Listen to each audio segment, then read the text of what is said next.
शब्दों की बाजीगरी, चूँकि आप कौशल है आपके पास तो आप करते हैं। मेरे सवालों का आप सधा हुआ जवाब दे रहे हैं। मैं जो पूछना चाहता हूँ आप वो नहीं कह पा रहे हैं। लेकिन बतौर डॉक्टर आप यहाँ उम्मीदवार हैं, मैंने मान लिया कि इस इलाके के आप डॉक्टर हैं। सारे नेता कांग्रेस के आ चुके हैं, मेरे सारे मंत्रिमंडल के सदस्य आ चुके हैं, सारे सांसद आ चुके हैं। अंतिम चोट बीजेपी को देने के लिए मेरा ट्रम्प कार्ड आ रहा है जिसका नाम है हरीश रावत। मैं इस सवाल को आगे नहीं खींचना चाहता हूं, क्योंकि आ रहे हैं जा रहे हैं, ठीक है, आने जाने का सिलसिला और लोगों के बीच आने का, क्योंकि आपने कह दिया कि मैं डॉक्टर हूं और मुझे लगता है कि कहीं कहीं जहां जो मर्ज़ है अगर मैं ही जाकर के उसका इलाज कर सकता हूं तो बाकी लोग आइए, सलाम नमस्ते, चाय पीजिए, दिल्ली जाइए, देहरादून जाइए। मैं भी समझ गया। कुछ बातें ऐसी हैं जो पॉलिटिक्स, जब आप मुख्यमंत्री हैं और आपके राज्य में वो बुनियादी सवाल हैं। मसलन कि एक बयान आपका था कि इस राज्य के, प्रदेश के संत जो हैं विकास की राह में रोड़ा हैं। क्या आपको वाकई लगता है या बयान आपका यही है? देखिए, हम एक पहाड़ी राज्य है और हमारे पास दो ही प्रकृति की हमारी देन है, एक जंगल और एक जल।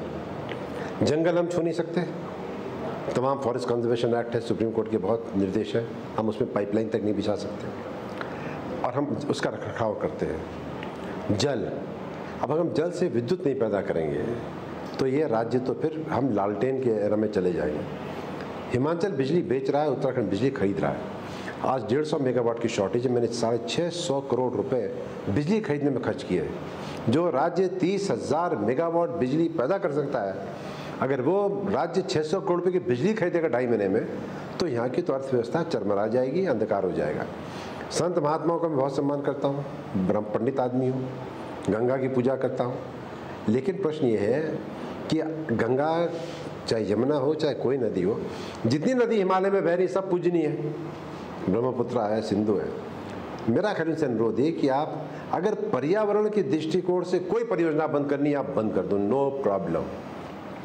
अगर आप बहाव चाहते हो कि इतना बहाव रहना चाहिए नदी का, उतना बहाव रहे, नो प्रॉब्लम। लेकिन अगर उतना बहाव रख करके और बिजली पैदा कर सके तो आपको क्या प्रॉब्लम है?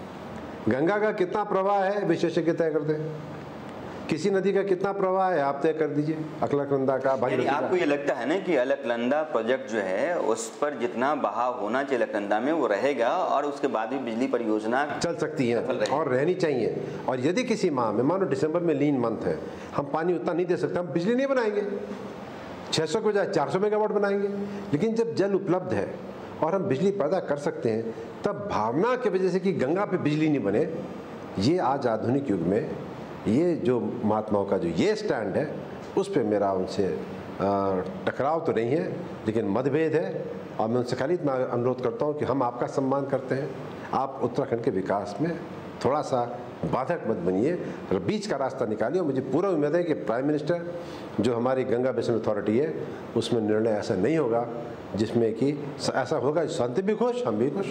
जिस मैदान में आप हैं, जिस जंग में आप हैं और जिस कामयाबी की उम्मीद के साथ आप यहाँ हैं, आपने कहा कि मैं यहाँ इसलिए आया कि मेरी एक डील है विकास की। जी, इस देश में एक अजीब सी विडंबना है कि किसी भी मुख्यमंत्री के क्षेत्र में चले जाइए आपको विकास नज़र नहीं आता। अजीब सा है। जो आदमी विकास का जिम्मा संभाले हुए है, जो आदमी राज्य का मुखिया होता है, उसी के क्षेत्र में फटेहाली, बदहाली, गुर्बत दिखती है। क्या आप यह दावा कर सकते हैं, यह संकल्प दोहरा सकते हैं कि अगले 5 वर्षों में सितारगंज की सूरत और सीरत बदल जाएगी? देखिए, एक मुख्यमंत्री का दायरा व्यापक होना चाहिए। क्योंकि मैं यहाँ से विधायक हूँ इसलिए ये मतलब नहीं कि मैं सारे अपनी सरकार का फंड यहाँ ले आऊँ, लेकिन जो मेरी सोच है वो पिछड़े क्षेत्रों के विकास की है। वो पिछड़ा क्षेत्र सितारगंज भी है, वो गैरसैंण भी है, वो धारचूला भी है। और मैं ना, पहली सरकार हमारी है जिसने कि पिछड़े क्षेत्रों के विकास के लिए बजट में अलग से फंड बनाया है। जिला प्लान में पैसा जाता है, लेकिन हमने एक फंड बनाया, 50 करोड़ से शुरू किया है, हम उसको 500 करोड़ तक ले जाएंगे कि पिछड़े क्षेत्रों के विकास में हम धन देहरादून से खर्च करेंगे। तो सितारगंज पहचान है एक मॉडल क्षेत्र के में। बिल्कुल, सितारगंज एक पिछड़ा क्षेत्र है और उस पिछड़ा क्षेत्र से चुनाव लड़ करके मैं ये संदेश दे रहा हूँ कि सरकार पिछड़ा क्षेत्रों के विकास के लिए कटिबद्ध है। ऐसा नहीं होगा कि सितारगंज में उजियारा होगा और बाकी पिछड़े क्षेत्रों में अंधेरा होगा। सबको समान रूप से विकास करेंगे। हाँ, क्योंकि मैं यहाँ से विधायक और मुख्यमंत्री हैं, हो सकता है कहीं अन्य जगह 19 हो तो यहाँ 20 हो जाए, लेकिन इस क्षेत्र से जो मैंने कमिटमेंट किए हैं और उनका हक बनता है। पूरा बाढ़ में डूब जाते हैं लोग, छत पे रहते हैं 3-3 4-4 महीने, खेती खत्म हो जाती है, बच्चों को पढ़ने के लिए यहाँ से 70-80 किलोमीटर दूर जाना पड़ता है। तो ये तो ऐसी सुविधाएं जिसको कोई भी सरकार कर सकती थी, और प्रदेश सरकार ने सेंट्रल गवर्नमेंट को फ्लड कंट्रोल के लिए कोई स्कीम नहीं भेजी। तो इस पर तो पहले भी बहस होनी चाहिए थी, इस पर तो पहले भी चर्चा होनी चाहिए थी, ये मामला उठना चाहिए था। मैंने कहा ना, ये मैं तो यहाँ से क्यों, यहाँ का रिप्रेजेंटेटिव नहीं था, यहाँ से कभी कांग्रेस चुनाव जीती नहीं। जो भी विधायक जीते या जो भी सरकारें रही, उन्होंने सितारगंज को गर्दिश में डाल दिया। तो सितारगंज जैसे ऐसा तारा था जो आसमान में छिपा हुआ था। अब मैं चुनाव लड़ गया तो पूरे आसमान में एक सितारा दिख रहा है, सितारगंज। कहा यह जाता है कि सियासत के बिसात पर विजय बहुगुणा बाजी बड़ा संभल कर और सोच कर खेल रहे हैं। मैं चेस प्लेयर भी हूँ, मैं गोल्फ प्लेयर भी हूँ और मैं बिलियर्ड प्लेयर भी हूँ। हाँ। और अच्छा खिलाड़ी वो होता है जो सामने की पहले 3 चाल सोच लेता है, तब सामने चाल चलता है। एग्जैक्टली। आप 3-4 जो स्टेप्स सोचते हैं, लोग कहते हैं कि गैरसैंण को लेकर के जो बहुगुणा साहब ने ऐलान किया, 2 अक्टूबर को जा रहा हूँ कैबिनेट लेकर के, सितारगंज में जो आपने ऐलान किया, जो आपने भूमिधरी कानून को लेकर के ऐलान किया, ये सब ऐलान विजय बहुगुणा की फौरी ज़रूरतों को पूरा करने की रणनीति का हिस्सा है। ये दरअसल मैं अनएम्प्लॉयमेंट अलाउंस देने जा रहा हूँ 9 नवंबर से। हाँ, तो लोग कह रहे हैं कि जिस राज्य पर लगातार कर्ज बढ़ रहा है, जिस राज्य में बिजली नहीं है, बिजली खरीदता है राज्य जितने में बेचता है उससे 2 गुना दर पर बिजली खरीदता है, उस राज्य में बिजली नहीं है, गुर्बत है, फटेहाली है, पैसा नहीं है, कर्ज में लगातार डूबता जा रही है, वो राज्य जो है वो बेरोजगारों को पैसा देगा 1500 रुपये, 5 लाख बेरोजगार आपके यहाँ। ना, मैं इंटरमीडिएट पास से दे रहा हूँ, इंटरमीडिएट ग्रेजुएट MA, और अगर आप 4 साल अनएम्प्लॉयड है, लेकिन ये पॉपुलिस्ट पॉलिसीज है। रीजन क्या है? मैं उनको आजीवन नहीं दे रहा हूँ, ओनली 2 ईयर्स सब्सिस्टेंस अलाउंस 2 साल के लिए, ताकि आप हताश ना हो। 4 साल आप कोशिश कर चुके हो, अब 2 साल हम आपको इसलिए दे रहे हैं कि आप कोशिश करो, और हम इस बीच में सोर्सेज लाएंगे, रिसोर्सेज डेवलप करेंगे कि आपको नौकरियां मिल सके, आप अपना कोई व्यवसाय कर सके। हमने 30 लाख रुपीज़ तक का गवर्नमेंट ऑफ उत्तराखंड का फंड जो वी चंद सिंह गढ़वाली ओपन कर दिया कि सबके लिए, पहले खाली टूरिज्म के लिए था। तो हम अपॉर्चुनिटीज, जॉब अपॉर्चुनिटीज क्रिएट करेंगे।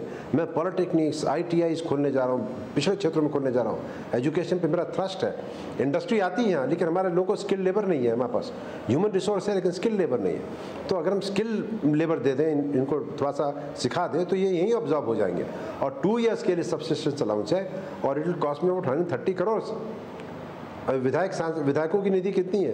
2.5 करोड़ रुपये हर विधायक, 150 करोड़ 200 करोड़ तो हम विधायकों को देते हैं। उन्हीं को रिक्वेस्ट करेंगे, भाई थोड़ा सा अपनी विधायक निधि कम कर दो, तो रास्ते निकाले जा सकते हैं। नॉन प्लान एक्सपेंडिचर बीजेपी ने 14,000 करोड़ कर रखा है, प्लान एक्सपेंडिचर 7,000 करोड़ है। मुझे इसको सेटरेट करना है। आज हम पे 2,000 करोड़ रुपये साल का हम पे वो है, क्या कहते हैं, इंटरेस्ट पेमेंट ड्यू।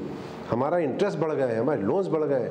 तो मैं प्लानिंग कमीशन से बात करके और निश्चित तौर पे जो है वो डेवलपमेंट प्रोग्राम्स लाऊंगा, और आप देखिएगा आने वाले समय में जो हमारा जो राज्य में जो असमानता हुआ है विकास का, उसको समाप्त करने का प्रयास करूँगा।